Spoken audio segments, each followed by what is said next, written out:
Hello and welcome to your weekly horoscope for week commencing the 23rd of May. This is for the Sun or the Ascendant. I'm going to give you the broad strands to look out for, but please stay with me. I will then give in great detail each of the 12 zodiac signs that you can relate to, the key dates and influences for each one. Now, on the 29th of April, Mercury, the planet of communication, moved into the sign of Gemini. But on the 10th of May, around 2 weeks ago, it went into a retrograde. And as we start this week, Mercury retreats back within that retrograde into the sign of Taurus. Now, Mercury is the ruler of Gemini, so even in the retrograde, and of course it's been in a recently sparkling alliance with the flirtatious Venus, there have been possibilities. A lot of communications, a lot of ideas.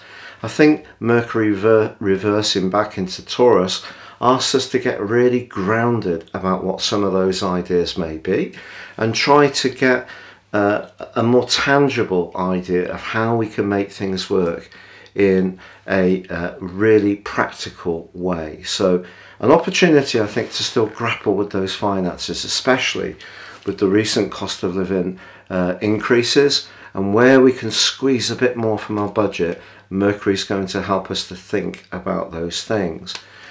But when it comes to thinking, late last week there was a quarter moon in the dreamy sign of Pisces, and that squared the Sun in the sign of Gemini. So a little bit of gossip could be doing the rounds this week. We should definitely not necessarily just believe at face value something we're told, particularly within our neighbourhood. There could also be some potential for misunderstandings with siblings.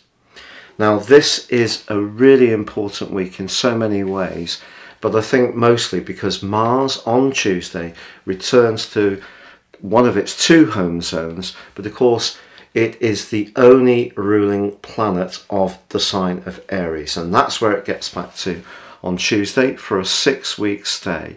But it immediately forges an absolutely fantastic link with Jupiter. Now, Jupiter, of course, is the planet of expansion. So now Mars returns to Aries. We have Jupiter, the planet of growth and potentially of good luck. And we also have Venus in the sign of Aries too. So the potential for initiative and drive is very strong. When Mars and Jupiter get together, it can give us an even greater sense of determination and thrust. But we also must remember that the element of the sign of Aries is fire, and Jupiter can, see us be a little bit overconfident in some ways. So it's going to be important to keep, grounded, and perhaps Mercury in that retrograde in Taurus can help this, especially where we're wanting to bring a much more excitement and action to a situation that may have stalled. But it's not just Mars that's forging a gorgeous link with Jupiter, because the Sun is, from Monday to Friday, in a sextile, and this is one of the luckiest aspects that you can get in astrology. So if our ideas are strong, our determination and spirit to see them through, that energy in Aries, particularly with Jupiter, that gives us a great opportunity to move forwards at some pace. So something that has been a little bit stuck could gain traction, and that's really exciting. Now, ironically, Venus forges a very positive link with Saturn this week, a very stabilizing angle. So this is, if you like, Venus in Aries, technically detrimented, but it's in a sextile with the co-ruler of Aquarius. So that's very much about the collective, the group, friends, if you like. Venus is about taking in the sign of Aries. It's about maybe just going for it a little bit. But if there is something that's working out well in a relationship, it could actually be very stable. The irony is that Venus is also in a square with Pluto from Monday through to the end of the week. And any relationship that is leveraged, so where perhaps someone is promising us a really amazing deal around a job, or perhaps it could be that someone tries to spoil us big time if they're trying to get to know us, you know, almost like being over generous. It's not to say that there's anything sinister with these tactics, but we just must be aware that Pluto's about power and Venus is about money as well as potentially sex. So, you know, the inference is clear. Saturn can bring stability, but Pluto can bring some leverage. So just be conscious of that. But I think the key this week is to cut through the swirling mist that is that quarter moon, because there could be some mixed signals. It's not just Mercury's retrograde, and Mercury's retrograde in Taurus is most certainly asking us to scrutinize the details of things in a very exacting way. Now, if you are new to my channel, I'd be honoured if you would subscribe. I'm getting very close to that 100,000 mark. All the illnesses I've had in recent years, last 10 years, catching up now. So we'd greatly appreciate if you would click or tap on the bell notification symbol. If you would like to ascend above this broadcast, if you give me 3 pieces of personal information, time, date and place of birth, I can share with you an astrological roadmap that can guide the rest of your life, and also my special package of 30% off a character analysis for the next 12 months.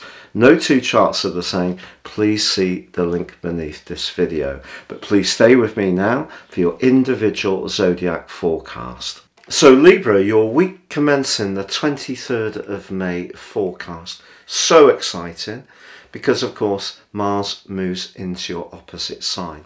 The last 6 weeks it's given you a great opportunity to be more productive and hard working, but because it recently linked with Neptune, you may have also felt a bit wrung out, a bit exhausted.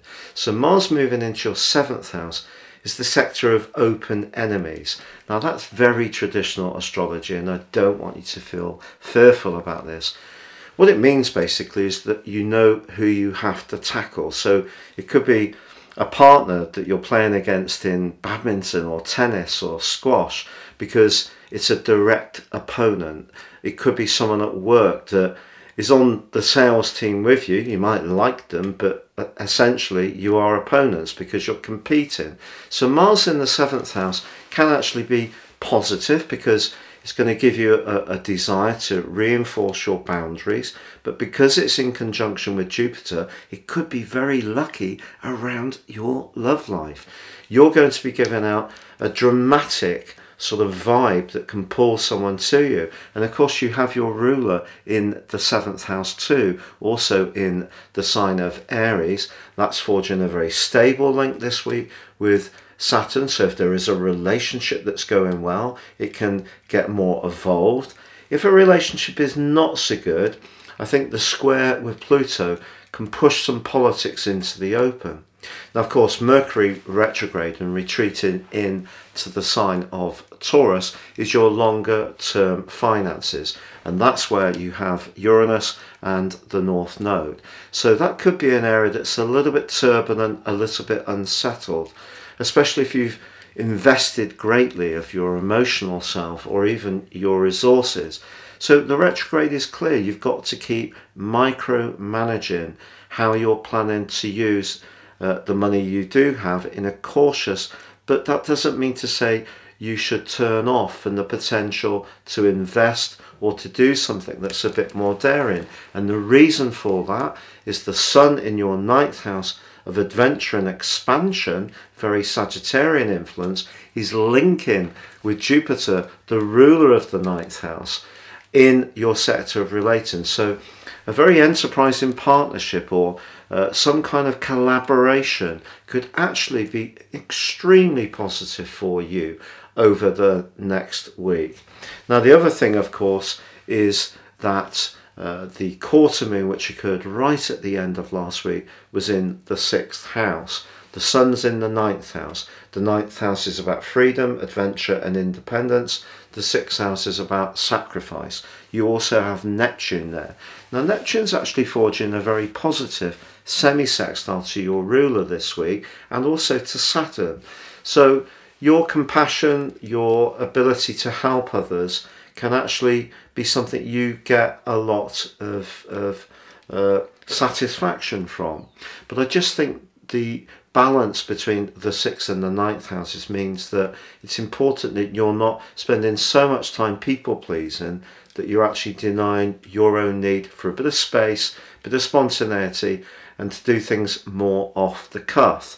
But clearly that 7th house energy is right at the core of your situation this week. So if you need to push back against someone who's been taking liberties with your goodwill, your good nature, or whether it is around the domestic scene, or you're going to use the evocative combination of those 3 amazing planets, the 2 planets of fortune in your sector of relationships, to bring someone new into your life.